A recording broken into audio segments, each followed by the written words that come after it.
Ya, halo semua. Ah, hari ini hari Senin. Nah, setelah seharian kerja, biasanya saya nyantai, megang gitar, eh, memainkan lagu-lagu untuk diri saya sendiri. Ya, saya kali ini mau diskusi sedikit membahas mengenai apa itu yang disebut sebagai apresiasi musik. Ya, di ruangan saya sendiri ini saya mencoba untuk membuat seestetik mungkin.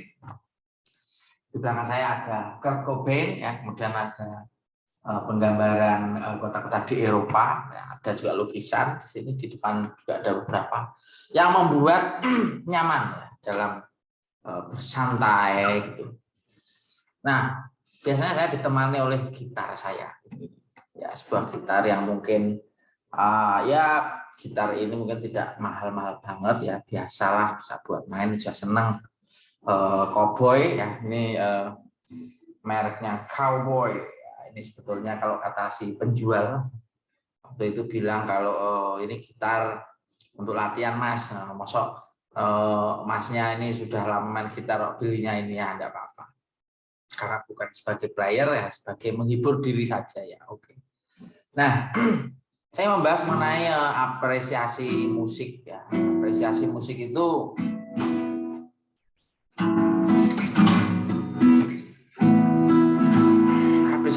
itu suatu form atau suatu format dari penikmat seni atau penikmat musik lah ya, gitu, terhadap musik yang disukainya atau yang didengarnya. Nah, jadi secara umum itu apresiasi musik adalah bagaimana seseorang itu memberikan kesan ya, terhadap musik atau suara-suara dalam musik itu yang didengarnya. Namun ada yang lebih mendetail lagi ya, ada yang lebih mendetail lagi. Jadi dalam apresiasi musik itu ada yang dikenal sebagai musikologi, itu lebih dalam lagi dalam melakukan apresiasi. Nah, kenapa kita harus apa namanya istilahnya mengapresiasi musik ya? Jadi mengapresiasi musik itu salah satunya adalah untuk melatih kita ya, membuat semacam assessment atau penilaian terhadap karya seni. Karya seni itu kan banyak ya teman-teman, ada karya sastra, ada karya apa namanya literasi, ada drama, teatrikal dan lain sebagainya. Seni lukis, musik ini salah satunya juga yang menurut saya menarik sekali. Bahkan orang-orang dulu ya seperti Euclides, Pythagoras, orang-orang era-era Yunani Romawi itu sudah sangat melakukan apresiasi musik ya, itu sudah sangat mendalam. Bahkan mereka membuat filosofinya, filsafat mengenai seni. Dan juga orang-orang seperti generasi apa namanya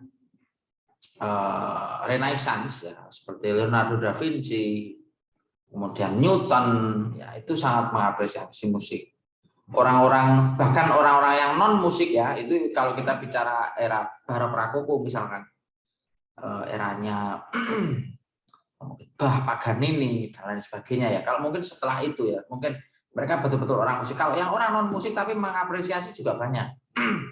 Orang seperti Theodore Roosevelt, orang-orang hebat ya, seperti Andrew Carnegie, seperti orang-orang seperti Napoleon Hill, orang-orang seperti bahkan seorang Hitler pun itu sangat-sangat mengapresiasi musik.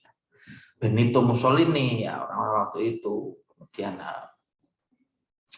Che Guevara juga luar biasa. Makanya ketika muncul pergerakan ya sosial atas nama kemanusiaan ya, mereka biasanya menggunakan musik sebagai media ya, seperti misalnya John Lennon misalkan, atau sebut saja orang-orang seperti Scorpion, U2 ya, band-band itu yang menggunakan musik sebagai media untuk apa namanya menyampaikan aspirasi mereka ya. Dan mungkin di Indonesia sendiri kita kenal banyak orang seperti Iwan Fals, seperti God Bless, ya, seperti Jody Setiawan, terus seperti mungkin generasi seperti Frankie S. Sahil atau Ayah. Ada juga misalnya ya banyak sekali. Jadi Dian Permanta Putra itu juga luar biasa. Terus orang-orang seperti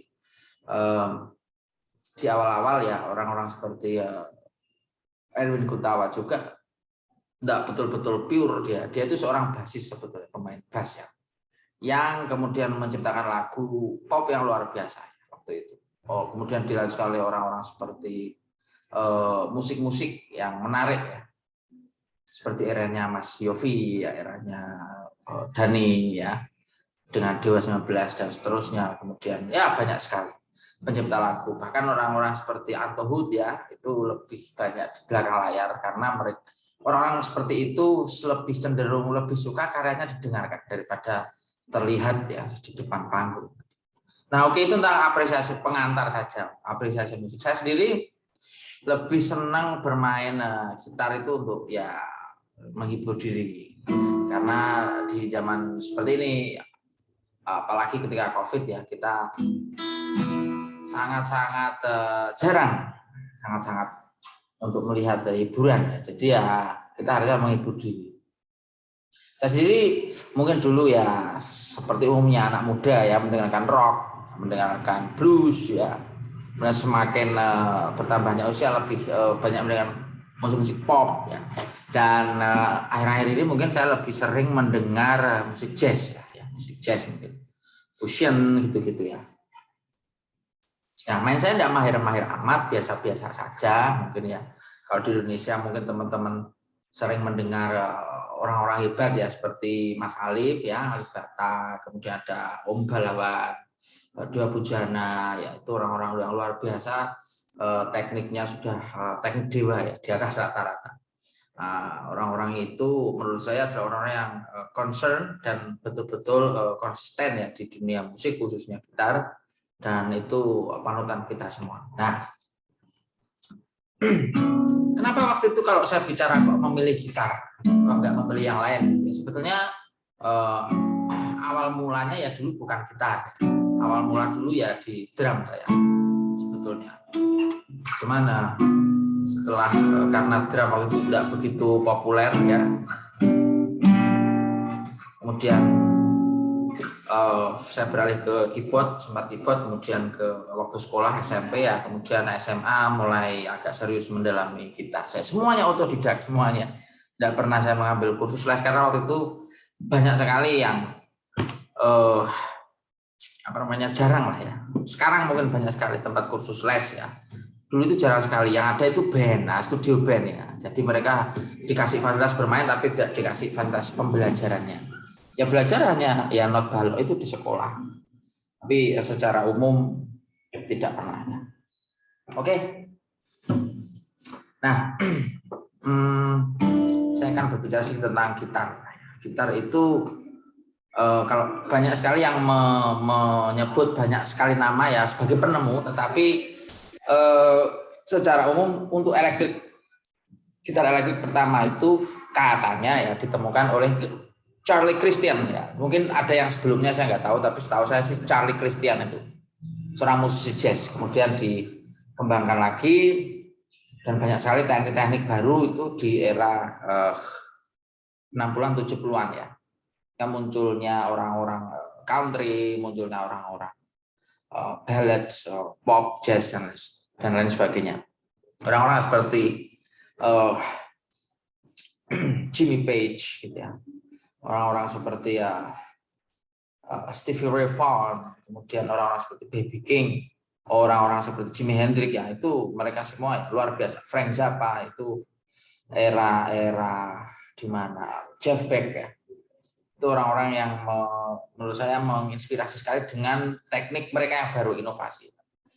Tahun 80-an banyak juga ya inovator yang tidak kalah populer ya, orang-orang seperti Eddie Van Halen ya, Yngwie Malmsteen, kemudian banyak juga yang lainnya seperti misalkan gitaris-gitaris yang sampai saat ini masih sangat populer ya, seperti Paul Gilbert gitu ya. Ketika kemunculannya di usia 16 tahun yang memunculkan luar biasa dengan Racer X ya, luar biasa.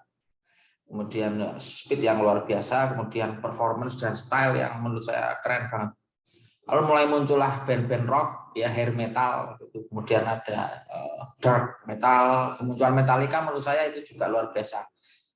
Black Album di mana tuh menjadi album laris ya sepanjang histori rock ya, luar biasa.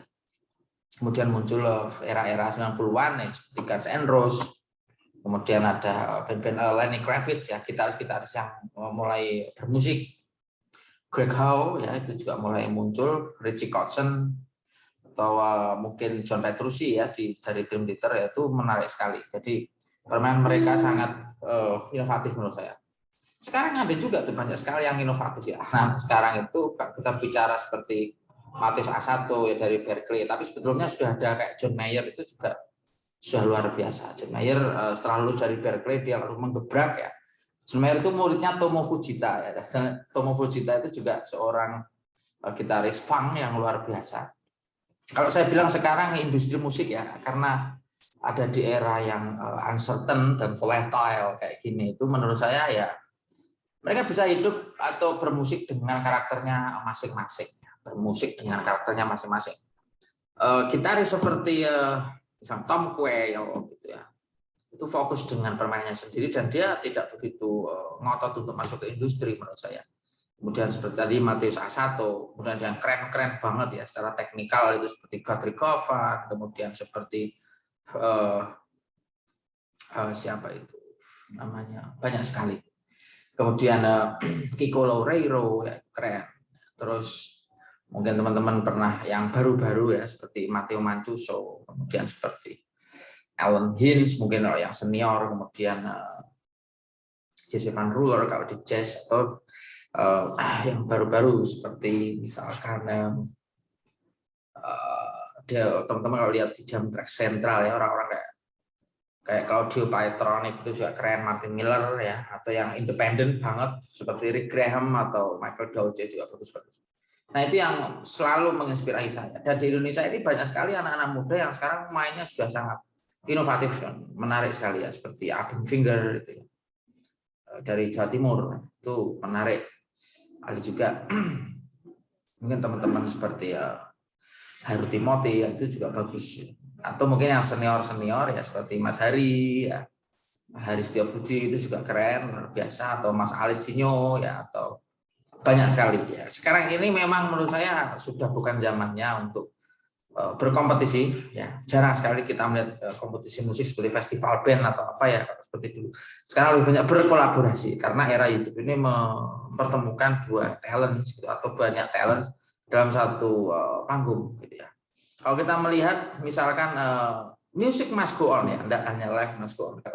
Semenjak ditinggal Glenn Fredly ini contoh saja ya, case-nya itu di Baku Cakar ya. Kalau kita lihat teman-teman musisi hebat seperti Om Rayendra Sunito, itu luar biasa seorang drummer dengan pemusik-pemusik lainnya ya, ada yang lain lah, ada Om Nikita, ada Om Hari ya, banyak sekali. Itu mereka bermain musik untuk mewujudkan cita-cita Glenn Fredly untuk agar musik Indonesia tetap menarik, tetap berkualitas, tetap asik ya. Dan itu menurut saya adalah satu konsep entertain yang luar biasa. Nah, kemudian saya setiap kali ditanya kenapa kok milihnya gitar ya. Gitar itu punya 6 senar. Ada yang banyak senarnya ya, ada yang, dan saya berpikir bahwa gitar ini sangat melekat ya. Jadi dibawa kemana-mana enteng, enak. Dia juga frets-nya juga ada yang sangat panjang sampai 24, ada yang 22, ada yang cuma kayak gitar akustik yang hanya beberapa. Dan dia menyesuaikan kebutuhan dari pemain itu sendiri. Jadi kalau saya misalkan pengen main mengiringi, ya, saya tinggal ngiringin aja. Semacam ini. Atau misalkan saya pengen nih bermain melodi misalnya, ya tamanya melodi aja gitu ya.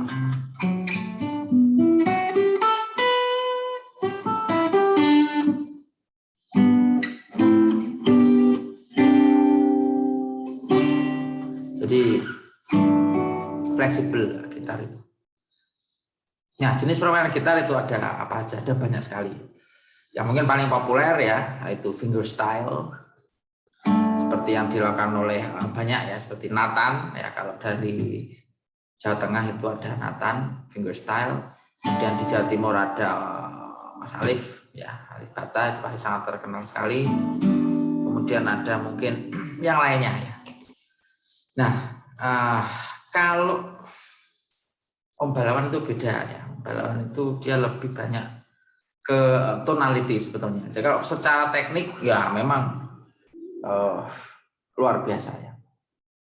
Cuman teknik seperti itu bukan yang the first ya, bukan yang pertama. Jadi sebelumnya sudah ada ya, seperti Stanley Jordan, kemudian TJ Helmerich ya, itu lebih terfokus ke fusionnya ya. Kalau Om Balawan kan all around ya, semua ya, country, jazz, blues, fusion semua. Tapi kalau kayak TJ Helmerich itu sangat fusion, dan dia ngikutin apa namanya rekan sejawatnya ya, yaitu Brad Garrett, luar biasa. Ya. Salah satu inspirasi saya juga teman kita ya dari Jakarta, namanya Mas Ponco Satrio, itu juga luar biasa.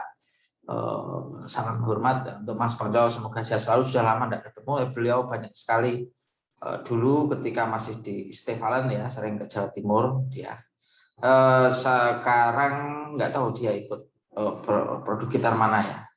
Dulu sempat di EKJ, kemudian beliau berwira swasta ya, setelah menikah setahu saya berwira swasta di Jakarta. Ada satu juga lagi di Jawa Timur, ini Surabaya, ada Mas Bagus Nugroho, itu juga luar biasa, sangat inspirasional, permainannya sangat menarik. Dan dia mungkin saya bilang konsisten sekali ya, permainannya itu 80s, 90s vibe gitu mainnya. Nah, saya sendiri hanya untuk menghibur diri. Nah itu salah satu fungsi dari gitar ya, mengiringi orang bernyanyi. Nah, gitu. Nah, tapi kalau saya sendiri ya melihat gitar ini sebagai teman curhat ya. Jadi saya punya konsep perasaan yang seperti apa, saya buat konsep musiknya, kemudian saya coba tuangkan dalam permainan gitu. Sekarang saya lagi sedih ini ya, saya lagi sedih. Saya akan mencoba membuat nada-nada yang juga mellow gitu ya, melankolis.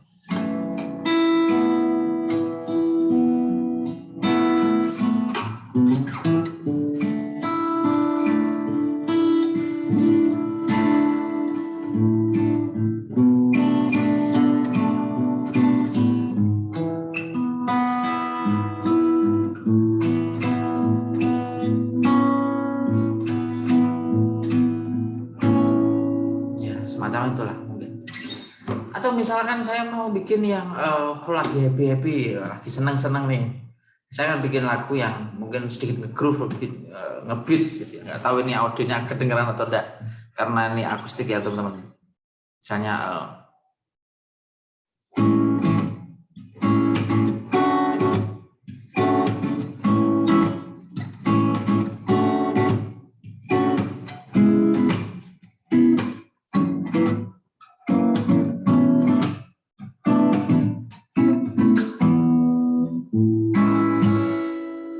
semacam itu. Atau wah saya lagi pengen bersemangat, pagi-pagi pengen lagu-lagu metal ya, udah saya mainin aja akor 5 itu ya, itu yang sangat umum dipakai di metal itu.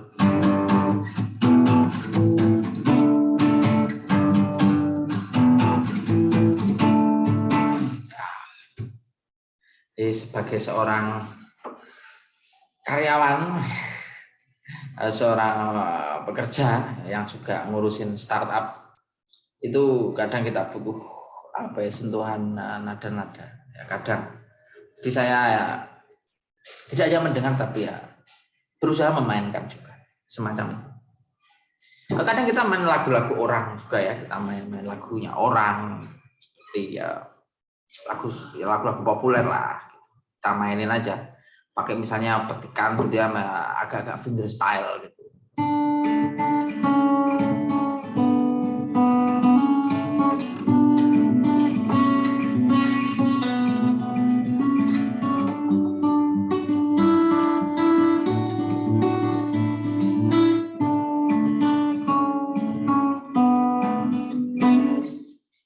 Ini semacam itu.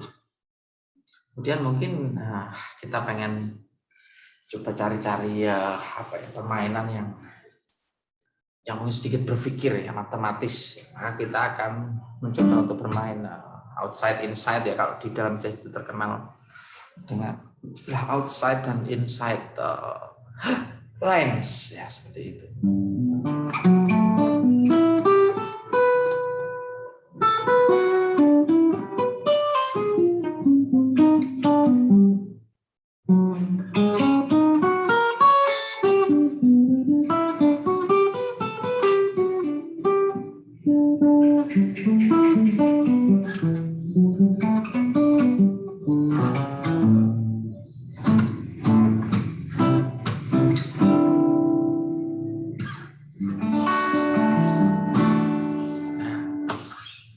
Semacam itu. Permainan gitar ada banyak sekali ya, tergantung fungsi jenis. Yang benar-benar pemain ekstrim seperti dia hanya solo gitar ya ada banyak sekali ya. Jadi yang konsisten bermain solo gitar dan sampai sekarang masih populer ya, seperti Joe Satriani, Steve Vai, Eric Johnson, yang pernah tentang J3 itu. Ada juga yang pemain yang luar biasa, tapi dia membuat lagu untuk band Korea, K-pop Korea. Banyak Shiny itu band Korea yang dibuat di BTS, termasuk Siwon, kemudian Girls' Generation juga dibuat sama dia. Yang namanya adalah Andreas Oberg. Kalau nggak salah sih orang Swedia, kalau nggak salah. Permainan gitarnya luar biasa itu. Speednya, akurasinya, tonalitinya, semua dapat dia. Pemain jazz dan paling terkenal ketika mengcover lagu ini Billy Bounce ya. Billy Bounce sudah lama itu lagu itu, tapi dia keren. Sampai sekarang dia tinggal di Korea, sebenarnya sudah menikah di Korea juga dan aktif sekali untuk membuatkan lagu-lagu band-band Korea. Jadi tidak bisa kita melihat seseorang itu dia senang speed ya, dia senang main gitar bla bla bla bla bla. Enggak seperti itu. Bahkan orang bilang kamu kan senang musik rock, malah dengernya misalnya Nirvana ya, seperti Kurt Cobain atau Pastor John Lennon kok kamu pasang itu di tempat kamu. Karena saya melihat lebih ke filosofinya. Dulu waktu saya pertama kali megang gitar ya karena Slash itu ya kelihatan keren ya, rokok ditenteng di bibir, kemudian bermain melodis keren itu. Kemudian banyak yang meniru stylenya seperti ya misalnya Avenged Sevenfold ya, dengan model yang mirip gitulah ya, keren. Kemudian musiknya sedikit metal gitu ya. Atau mungkin dulu ketika Linkin Park muncul, Limp Bizkit muncul, saya dengerin juga. Nah, itu untuk referensi. Sehingga semakin kita perbanyak referensi ya, semakin baik, semakin bagus sense kita terhadap musik. Artinya kesadaran musikalitas ya, kesadaran musikal kita semakin baik. Oke, saya kira itu. Terima kasih. Saya hanya ingin bersantai ya malam ini membahas tentang hal-hal semacam itu. Sampai ketemu lagi.